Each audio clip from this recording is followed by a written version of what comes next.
Hi, ladies and gents. Welcome to CEO Meets. I am Pip Wilkins, the Chief Executive at the British Franchise Association, and I'm really pleased to be joined today by Sam Acton from Domestic Angels. So Sam, first question, tell us all about Domestic Angels. What do you do and what services do you offer? Do you know that is a really massive question? It is, it's huge. Try and keep with, this is a CEO Meet, so we're not 3 hours, just 2 minutes. Okay. So all about Domestic Angels, what we do. Yep. And what services we deliver. Okay, so Domestic Angels is all about helping in people's homes. So the franchisees employ angels who are their staff who deliver service in their homes, from housework, weekly cleans to spring cleans, end of tenancy, home help, holiday home changeovers. So that is the end user product in effect, and that's it in a nutshell, really. Fantastic. So franchisees and management franchisees, they've got the sort of teams of people. So what kind of characteristics are you looking for in your franchisees? Oh, people who are super organisers and great communicators and passionate about customer service. Tends to be people who are parents, in actual fact. Parents underestimate themselves, especially mums.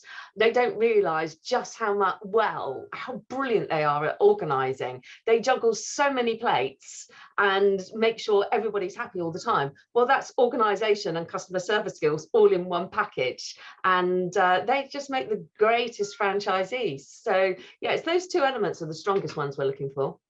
Okay, and what are your plans for 2022? We've discussed a bit your personal ones, so let's chuck both of them in. Okay, so in terms of business, to help our franchisees to mature, because you know, they've done really well, and we kind of froze the franchise recruitment over the last 2 years because of the pandemic. I personally was not prepared to bring anybody on board during that time and risk any failure or issues, because whilst great businesses start in poor circumstances, I need to know that people have got the best chances of success, because it's my reputation that's on the line. So we stalled it. So two things, key things on the business front. One, to help our current franchisees mature their businesses so that when they come to the end of their terms, they can make a great decision for themselves to either renew and continue a successful business, which they've got, or to sell it on as a going concern. Either way, I want them to have the best possible option open to them. So that's a bit of a mission for me this year, to start educating them, because it's a really big learning curve and we need plenty of time. We need a couple of years to go through that. And the other mission is to meet great candidates who might come on board. It has to be the right person. Call me picky, but seriously, it does need to be the right person, just like I need to be the right franchisor for the person coming along. Let's make sure it's the right person, the right relationship in the right place at the right time for them. As I say, the franchisee's success is my success, and that's what's important to me. Everybody knows I'm an X Factor fan. I'm all about watching people succeed, and that's what I want to do. That's why I do what I do, because I love watching people grow and succeed, that they don't necessarily know they can even be this great in business. And I'm just fascinated by it. So that's my two big missions this year. Okay, so you touched on the last couple of years. It hasn't been an easy 2 years for any kind of person in business. And one of the key things was all about kind of the support and well-being of franchisees. What were some of the things that you guys did at Domestic Angels to make sure that your franchisees could kind of weather the storm and come out the other side with a business intact? Yeah, well, almost immediately we engaged a counsellor, so that we had weekly sessions together with the counsellor, but we also had another weekly session, so it's 2 a week, that was just us, or maybe a guest speaker to inspire or give us something else to think about. I also immersed myself in what furlough meant, what it meant to our customers, what it meant to our business, so that I could help the franchisees make the best decisions for themselves. And there was a lot of legal stuff to deal with. Yeah. And, you know, I'm the one who's carrying that legal bill now, not them. Yeah. I need to get them through it. So I'm carrying that through now, and made sure that they had the best possible chance of retaining their client base, retaining their staff, and retaining their sanity, especially during that first lockdown. And then as we started to emerge, it was more or less like they were all restarting. And that is such a bizarre experience. And some of them wanted to go at it faster and did hit the ground running, and others are so reluctant, so scared, and in actual fact took the best part of a year to find their mojo again. And I don't blame for that. So possibly the other bit that I did for them is I was totally patient. I didn't force any targets on them. I didn't say you've got to do this.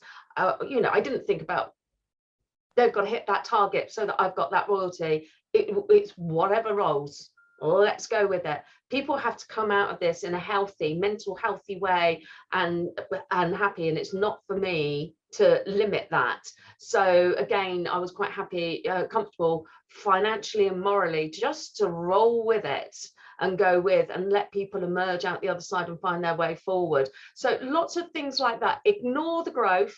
Let's just take care of who we've got here.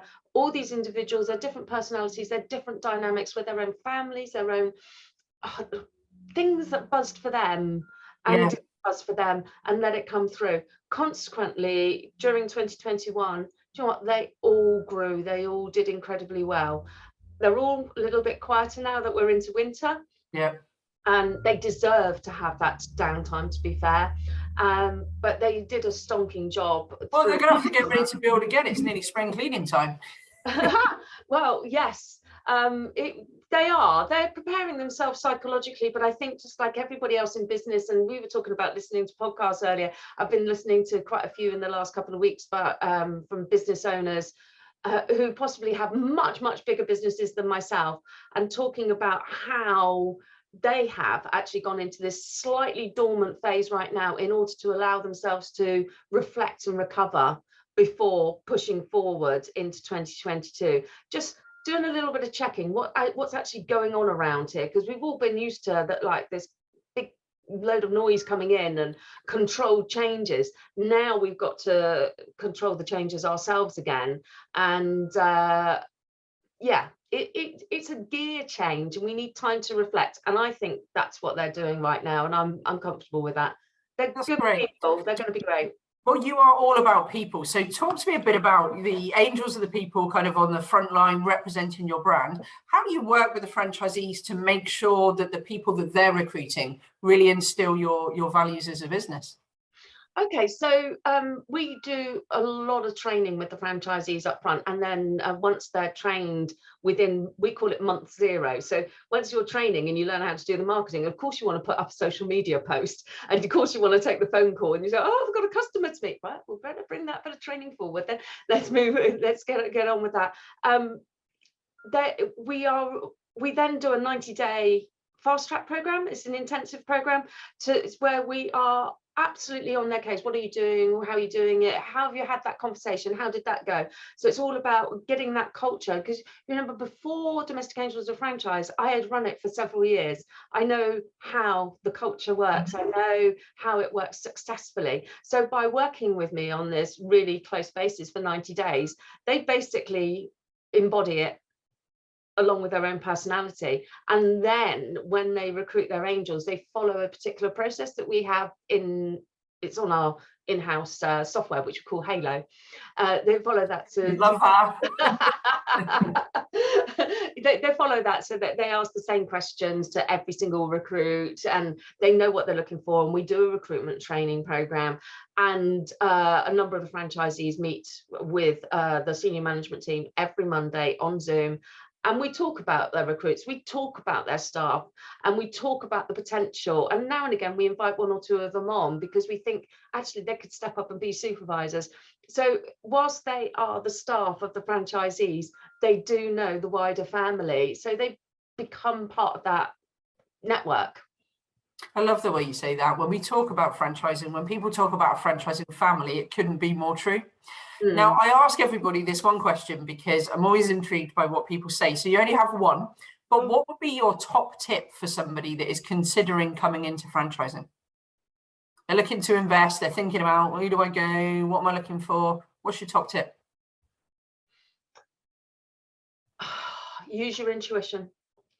Don't be impulsive, but use your intuition with your intelligence to make the right decision that's for you. So by that, I mean, look for connectivity.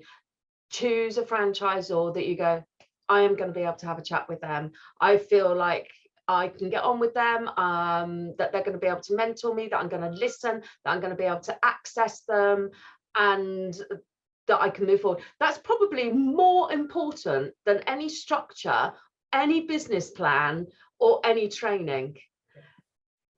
You've got to have that mojo, haven't you, for what you're going to do, and it be the right fit. It's a bit like a marriage, isn't it? You don't just marry somebody because you like the look of them. Yeah, exactly. It's not, you don't make a business plan for who you're going to get married to. It's like, well, what income have they got? What's my allowance going to be? Well, I think some people do actually, and they definitely did in the past, but it's not what we do. You say, are you going to be able to talk with this person? Do you feel like you can be open in that environment? Do you feel part of the family? Fantastic. Sam, thank you very much for your time today. It was awesome to chat to you. Oh, it's great to chat to you. Thank you so much for asking those questions and for your time.